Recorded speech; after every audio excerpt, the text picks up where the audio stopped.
So I'd like to take this opportunity to thank Triple T Magic for this amazing work. This was mine because I got super inspired. She did the blending. It's beautiful, isn't it? But this, look at this. Oh my god. I think the ashes of the willows would be so proud. Look at this. She should go work there. Make some money. Making the ashes look stunning. Love it. Hold on, this is for her. Okay, let's get back. Let's go back to the book.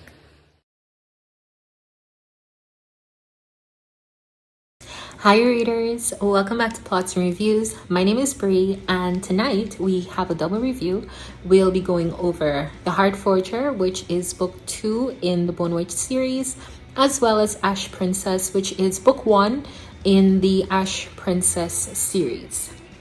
Disclaimer, I actually liked Bone Witch and The Heart Forger. I did not like Ash Princess, and we're going to get into a few of the reasons why. I really wanted to do these two books together because I wanted to trace a comparison as to how certain things can work out and how they don't, and what really upsets me sometimes when I'm reading young adult fantasy novels. I mean, fine, I'm not a young adult, but you know, I can read these books, and as a ex-young adult, I would not have appreciated some of these messages. So let's get into it, shall we? So this would be the second video I'm doing about the Bone Witch. I did the first one, which was relatively short, but basically it introduced you to the world of the Bone Witch, which has persons with powers who are known as Asha. Ashas, there are different types of ashes, and all of this is seen based on what they call your heartstone. Your heartstone is a stone that is worn around your neck. And it reveals the color of various things, how you're feeling at the moment, if you're sick, if you're unwell, what path are you more guided towards. And if you have some of the special colors that the ashes have, such as, I believe it's purple, pink, and definitely silver and black, those are colors of power, especially the silver. And once you have a silver heartstone, you are expected to become an Asha, or to become what the males become, which is, I forgot, it doesn't even matter, sorry males, but they become like little warriors that just fight and die, unfortunately. But yeah, you become one of those once your heart glass is silver. Or if you're lucky, you can become a heart forger. But the heart forger man, which is like this old miserable man, that's really cool because he's mad talented. He actually makes these incredible hearts. He forges them. And the thing about a heart is that you can actually improve the health of persons depending on how you forge the heart. You can make people forget certain things. You can make them remember certain things. You can make them have certain personality tendencies. It's a way basically of influencing everything about a person by having this one thing, which is a reflection of them, let's say. So the heart forger is this old miserable man that hates royals. He's like, I don't like royals. And he actually has an apprentice who, finally he has one. Everyone was super surprised because he hates apprentices. But not only is this an apprentice that he has, but he also has an apprentice that was a prince. Yes. So clearly this kid is very talented, and this kid happens to be Khalad, Prince Khalad, who was to be the heir of one of the kingdoms. In book 1, like I said, we're introduced to T, who is the first bone witch in decades. By being a bone witch, it means she can raise the dead. Her first experience with her power is actually raising her brother, Fox, from the dead.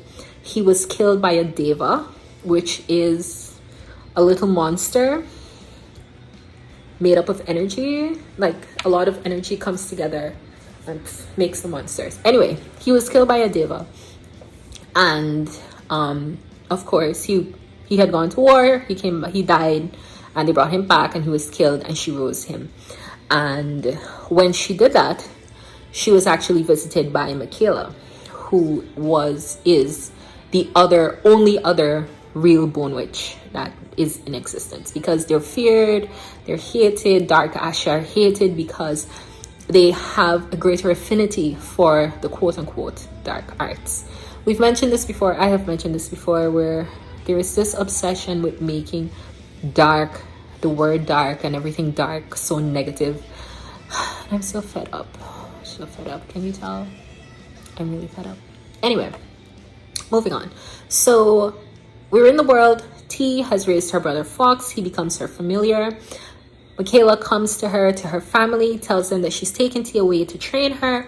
They go to this place called the Willows, and T goes under the house of Lady Parima. I'm not even gonna look it up because so she is under this woman's house, and she goes through training. Obviously, it takes a while for her to go through training. She learns about the ways of Asha, what's expected of them. And right off the bat, she actually has a lot of very unusual experiences, because you have to make visits to the oracle. And this oracle, theoretically, you're only supposed to visit the oracle like twice, but she visits the oracle like 7 times, 6. She's an overachiever. Anyway, so she visits the oracle, and every time she goes, the oracle basically tells her, visit me when the sky becomes half purple and the flower of truth has fallen. And you need to figure out what the hell that means. It means stuff though, but she figures it out, and then she goes back, and it's a thing. So she has visited the oracle numerous times, and this in itself sets her apart. She's already a bone witch. She's already a dark Asha. That sets her apart. Her familiar is her brother, and he came back rather strong, sets her apart. She has a lot of her power is strong for someone her age and her size, because apparently she's tiny. They like making these women tiny. I don't know, I can't. So because like big women already are big, and that's intimidating enough. So we don't want a big strong woman. No, by strong I mean like with powers. We want her tiny with powers. So I don't know, to feel better about ourselves. I don't know, I just want a big strong woman. Give me a big strong woman. Big strong woman. Okay. Yeah, we're there. She is learning about ashes. There are a lot of things she doesn't like, right? She believes that some of their ways are unnecessary, and she doesn't want to conform. One of the things I like about T is that she is pretty level-headed. She is about 17, and she does make mistakes. She is young. She does have in the Heart Forger, she's about 16, 17. When it starts off, she's 14, I believe. And she makes some silly mistakes, but there is a thought process behind it, that it's not just her being impulsive and then not thinking about her impulsiveness. So much so that when the book begins, we actually realize that she is planning something, because she has coerced a bard to come and tell her story as she goes along, because she's planning on invading a few kingdoms. And what the author does is that as you read, you find out what it is that led her to want to invade these kingdoms and how she's going about doing it. So in book 1, she focuses on raising the Deva, which are, as I mentioned, these monsters, one of which killed her brother.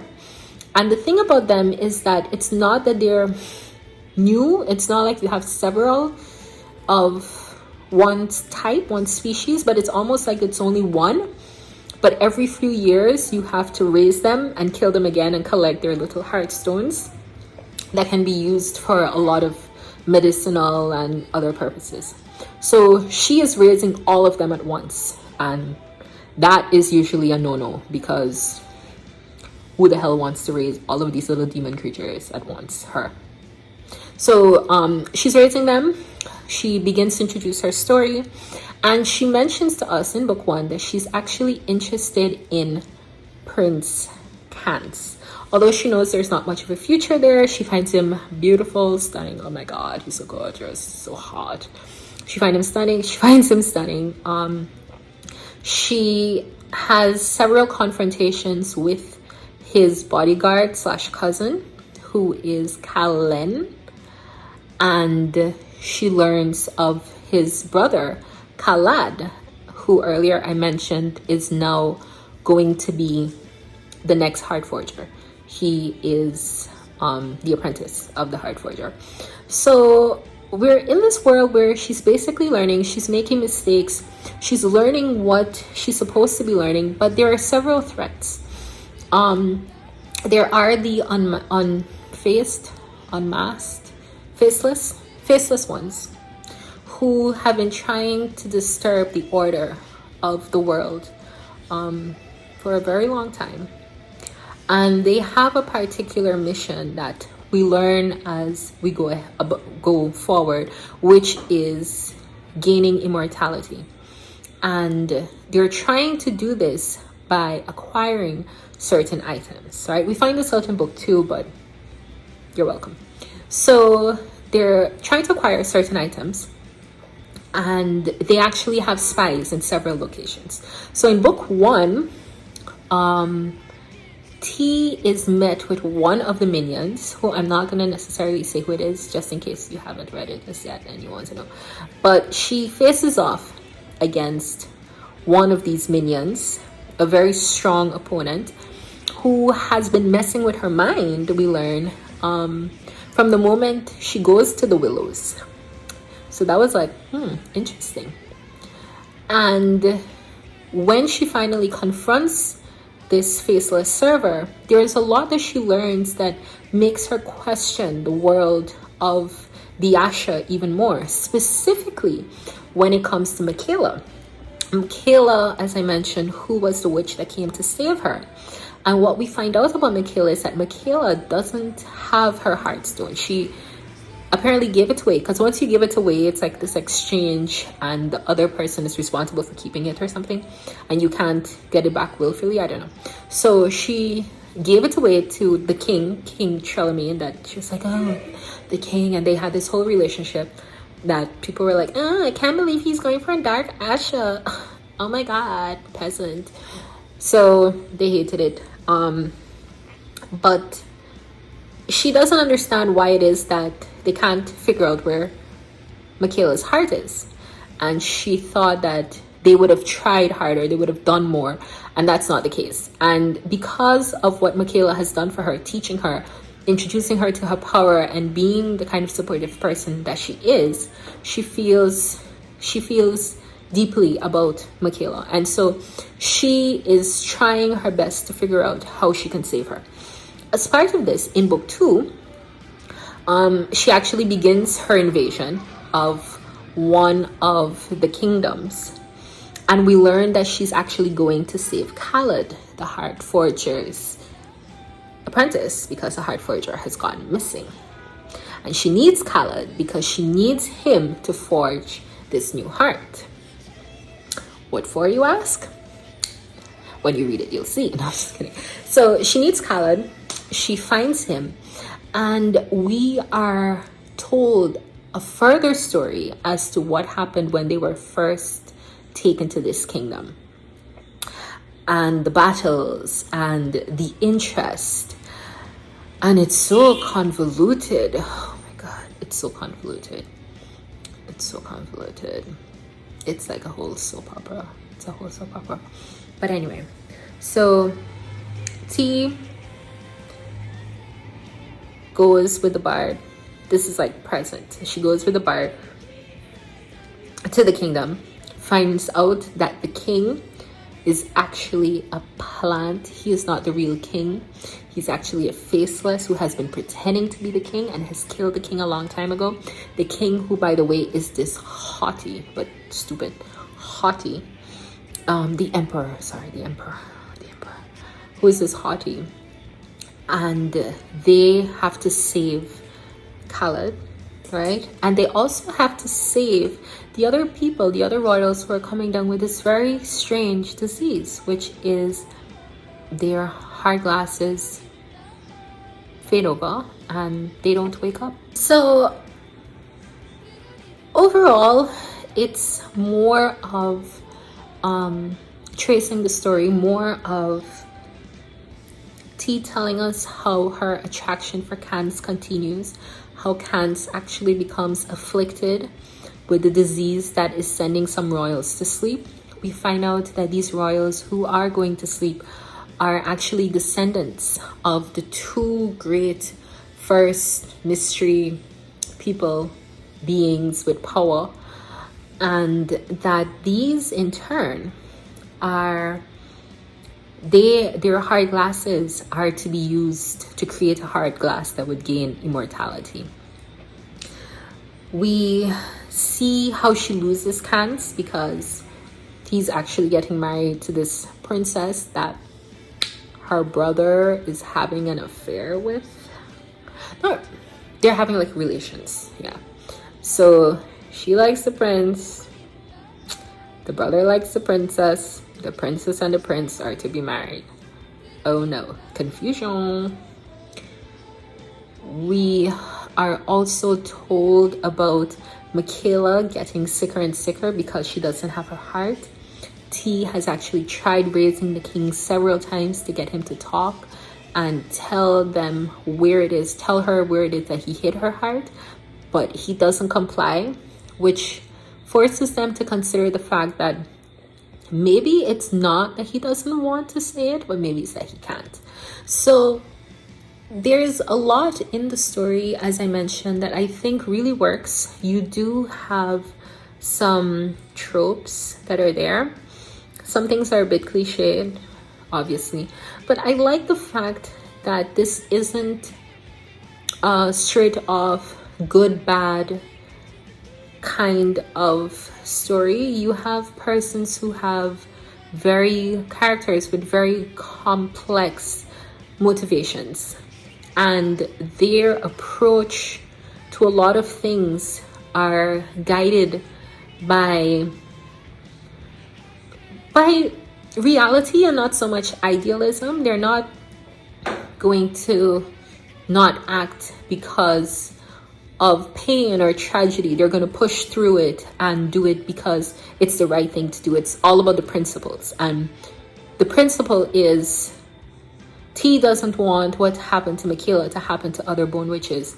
And we've only gotten piece of what the actual story is, but it turns out that it's possible that the other Ashas and the whole Asha association they're really afraid of bone witches and Dark Asha. And so they've put several things in place to keep their power controlled.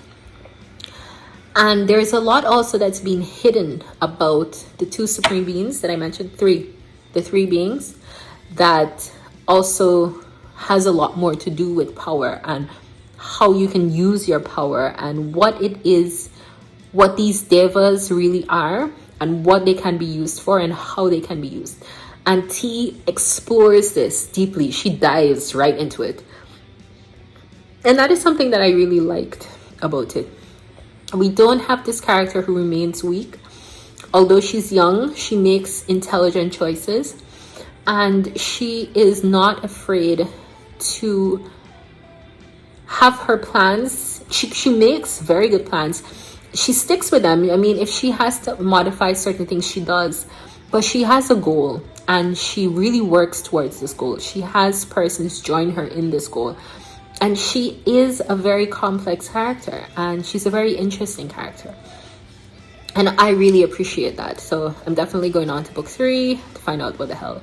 And then I may just do like this huge summary just of the Bone Witch series because there's a lot in there that I haven't touched on. but I feel it. I need the whole trajectory to be able to go into. So that's the Bone Witch. For Ash Princess. Ash Princess, in many ways, is a lot of things the Bone Witch is not. So, or maybe the Bone Witch, Ash Princess is not a lot of things that the Bone Witch is. Yes, let's go with that. So, we have the little rejected, only living dark female, darker, because her skin is tawny, people. Tawny, sorry. It's tawny skin. Everybody else has like shades and things of pale, and we get like the pink infused. Hers is tawny skin. That's what she has. Tawny. That's what you get. Tawny skin. Okay? Tawny skin. And that's how many times it's repeated. Are you fed up? I was fed up. Okay, so her tawny skin. She has dark hair. She is now 17, and she has been living in her old palace since she was 10. When she was 10, the Kalavaxians, they came, they invaded the land, they killed her mother in front of her, and they kept her as somewhat of a pet. Whilst being kept, she was beaten every time her quote-unquote people had any form of uprising or rebellion. They would take a whip to her back, and so she has terrible scars. And she is now living with the idea of, the mercy of this Kaiser is keeping me alive. So let me not do anything to make him want to beat me or to kill me. And so she ends up doing nothing. And I'm like, you have no plan. Like, you're just going to take it. Why? So she takes it. It's depressing. It's very depressing. Anyway, so this land, right? Iestra. Iestra is a land that was blessed by magic. And this was something that the Kalavaxians, I'm going to call them the Kalavaxians. So the Kalavaxians had never come across a land of magic. They are chronic users. So they conquer lands, they use up all of the resources, they kill up the people, they sell out a lot of the resources, and then once the land can no longer produce anything, basically they suck the land dry, they move on to a new land. The latest one happens to be Iestra, where Theodosia would now be queen of. She is mockingly referred to in the court as the Ash Princess, and she is forced to wear a crown of ashes whenever she's going to court functions. So she is kept as a quote-unquote lady within the court. Now, the Kaiser, he is obviously the leader of the Kalavaxians, and he has a subordinate named the Thane, who is basically his violent massacre arm, who he does all of the killings and the subjugations and so on. Now, this Thane was the one who slit Theo's mom's neck in front of her. And the Thane has a daughter named Crescentia. And Crescentia turns out to be Theo's best friend, Thora's best friend, besties. But there's a lot that is off about their relationship, and it's so frustrating because for the last 10 years she hasn't really considered her people. It's more of a, they're hurting, they're the reason I get hurt. No one has really made an effort to contact her. One of the reasons is probably because she's always followed by 3 guards who even watch her while she's sleeping, and she has always been thinking of being saved and someone coming to save her. Eventually, it comes close to it at the beginning of the book when this man, Amelius, whatever, who is one of the guardians of power, as I mentioned, magical power, he guarded one of fire, and he is actually captured while trying to save her. she is forced to kill him. And this starts a process of her trying to grow the cojones to leave, like do something, to do something. So it sparks whatever she needs to try and do something to get her kingdom out from under the Calovaxians, which doesn't work.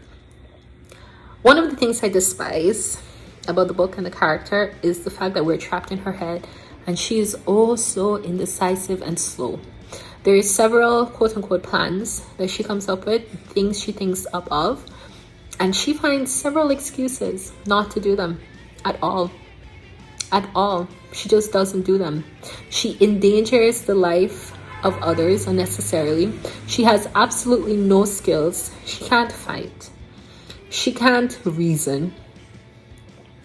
And it's so frustrating because it's not even that she is someone that you see who is trying to do better. She's just someone who is very comfortable where she is, and in her brain she's like, because whatever my people, and it's like it's only within the last 3 weeks or 2 weeks after the guy died that you killed that they became your people. You weren't thinking like that, and it's almost this idea of her trying to be what she's not. I don't know. I didn't even know. Is that a good enough explanation? I don't like her. So her childhood friend Blaze, he actually comes for her, and he works out something where the other guards, they become persons on their side. And that's when she begins to learn about what has been happening to her people, the fact that they've been killed in the mines, the fact that their powers are being used. And while she's learning this slowly, the Kaisen decides that he wants her body, because there's always some filthy old man that wants the young female's body. I don't know. So the Kaisen decides he wants her body. His wife, the Kaisena, was like 35, but this author makes her sound like 60. I'm like, yo, she's just 35. Okay, calm down. So 35 or so, and she's like dried out. She's like the countries that they have used up and abandoned. That's how she is. Barely there. And not only that, but Theodosia begins to fall for the prince. The prince, who her bestie, Crescentia, wants to marry so that she can be a Kaisena, a Kaiserina.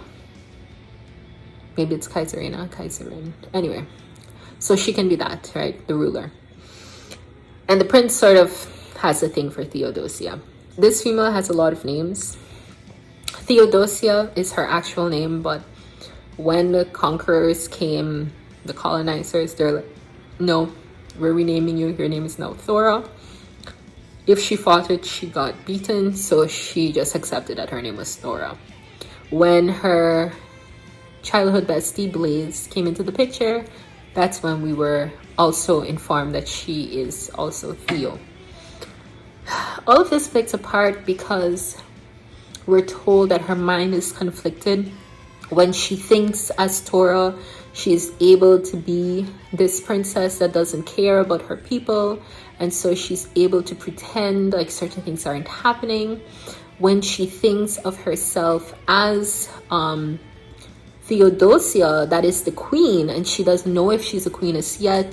So Theo is the best friend, and she has all of these conflicting thoughts that we're just stuck inside of our head listening to, and we just want to break out, but we can't because the book is written in first person.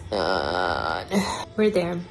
We're trying to get out. We're trying to figure out how it is that she can escape. She's trying to figure out how she can escape. Blaze is trying to figure out how the hell he can make her escape, because they had plans to escape a long time ago. She gets a few people killed. They try to escape. It doesn't work. Going back. So there's a lot in this book. There are a lot of tropes that I don't like, a lot that I don't like. One of the ones that really troubles me is how silly, useless this woman is. She's like beyond useless, and she gets people killed, which I really don't appreciate. But she doesn't learn. That's my thing. She doesn't learn. Like, she makes the same mistake over and over, and unfortunately we're stuck in her head as she continuously make these mistakes. It just upsets me. It really upsets me. That being said, The Bone Witch is a far better read than Ash Princess. The Bone Witch, there's actual growth, there's a mystery, your characters are very complex. Your characters have several motivations. Yes, her obsession with pale Michaela is like, okay, but you had a mother and your mother was good, so I don't understand. But her obsession with Michaela, I don't even know what that is, but it's negligible comparatively. Ash Princess, so many issues stuck in her head. She's annoying, she's useless. There are people who actually like the book. I don't know why, but I'm not one of them. She doesn't really act on any of her plans. There's a lot that she just hides behind and tries to get other people to do for her, and those people end up dead. And she's not a very likable character. She is not a likable character at all. You don't find yourself cheering for her. I found myself cheering for T. Like, I know there are people who are being killed as collateral to her plans, but I understand her plans. I understand why she's doing it. I understand why she's setting these things up as she does, and she owns the mistakes. You know, she realizes and she states when certain things are her fault and when certain things will happen, and she internalizes that. Like, it pushes her to grow and to do better.